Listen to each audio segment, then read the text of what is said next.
नाज़रीन अस्सलामुअलैकुम बिस्मिल्लाहिर्रहमानिर्रहीम। जी सर बाग जोड़े है ने ये ज़रूर है कि बाग का पौधा सुक भी जाता है, डिग भी पैंदा है।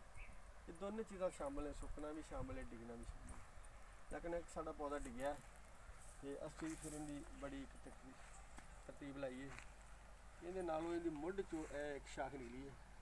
हुण असी इनू फिट कर रहे हैं, ये मुकम्मल तैयार हो जाएगी। इनू इत्थे मुड़ तुड़ाके नालों मुकम्मल तौर से कट देंगे, तो जिले कट देंगे तो माशाअल्लाह ये पौधा तैयार हो जाएगा और जो डिग्या है वो खत्म हो जाएगा। क्यों जो असी उन्होंने खड़ा करिए तो वह भी सुक जाएगा।